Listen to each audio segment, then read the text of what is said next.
Hi guys, जय हनुमान। स्वागत है आप सभी का आपके अपने चैनल गाइस। जेईई 2022 एग्जाम को लेकर के फॉर्म फिलिंग का ऑप्शन खुल चुका है और हजारों की संख्या में स्टूडेंट जेईई का फॉर्म भरते हुए दिखाई दे रहे हैं। पिछले 2 दिनों के अंदर करीबन 65,000 से ज्यादा बच्चों ने अभी तक जेईई का फॉर्म फिल कर दिया है और करीबन अभी भी ये दिखाई दे रहा है कि 11 लाख के आसपास बच्चे इस बार जेईई का फॉर्म भर सकते हैं। लेकिन जैसे फॉर्म रिलीज हुआ, बच्चों के दिमाग में इतने सारे कंफ्यूजन हो रहे हैं और बच्चे फॉर्म में अभी छोटी छोटी गलतियां करते हुए दिखाई दे रहे हैं। मैं सारे स्टूडेंट को इस साल स्ट्रांगली सजेस्ट करूंगा कि फॉर्म भरने से पहले वो सारी चीजों को देख ले और फॉर्म को सही भरे, क्योंकि इस साल करेक्शन का ऑप्शन जेईई के फॉर्म में नहीं आएगा।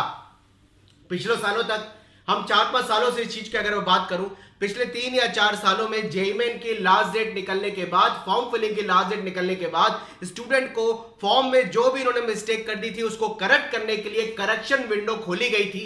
लेकिन इस साल करेक्शन विंडो खोले जाने पर गवर्नमेंट ने क्लियर मना कर दिया है कि आपने अगर एक बार फॉर्म फिल करके सबमिट कर दिया है उसमें कोई करेक्शन आप नहीं कर सकते हैं। और अगर आप इंफॉर्मेशन बुलेटिन को बहुत ध्यान से भी देखेंगे, उसमें करेक्शन विंडो को लेकर के कोई डेट डिस्क्लोज भी नहीं की गई है। तो इसका मतलब इस बार ऐसा हो सकता है कि जेईई आपको फॉर्म में भरने के बाद, सबमिट करने के बाद कोई करेक्शन का ऑप्शन नहीं दे।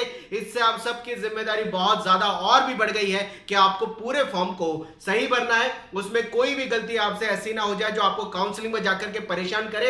इसलिए मैं सारे बच्चों को स्ट्रांगली सजेस्ट करूंगा कि पूरे फॉर्म को सिस्टमैटिकली समझ करके ही भरे, उसमें कोई गलती ना करे, क्योंकि गलती आपने कर दी तो इस बार करेक्शन का ऑप्शन नहीं मिलेगा। यह क्लियर कट गवर्नमेंट ने वेबसाइट पे भी कल रिलीज कर दिया है। वेबसाइट पे भी एक टूल बार डिक्लेयर वेबसाइट पे डाल दी है जिसमें क्लियर लिखा हुआ है अगर एक बार फॉर्म आपने भर दिया, फॉर्म भरने के बाद उसमें कोई गलती आपसे हो गई तो करेक्शन आप नहीं कर सकते हैं। इसलिए बहुत ध्यान से फॉर्म को भरिए।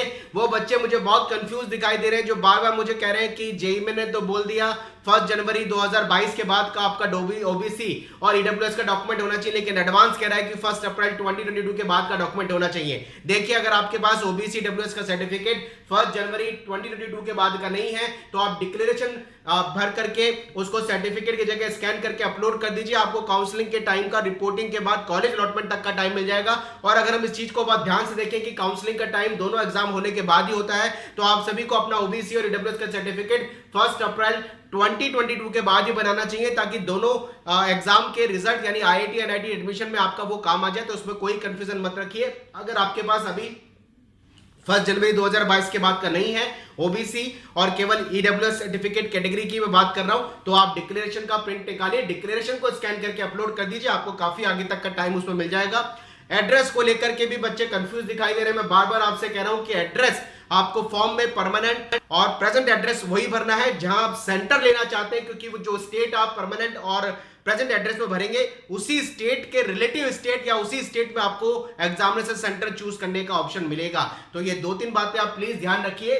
फॉर्म में गलती प्लीज मत करिए, क्योंकि इस बार करेक्शन आपको ऑप्शन नहीं मिलेगा। चलिए गाइस, मिलते रहेंगे, जुड़ते रहेंगे कुछ और नए कंटेंट के साथ। Wish all the best. जय Hanuman, bye bye, thank you very much.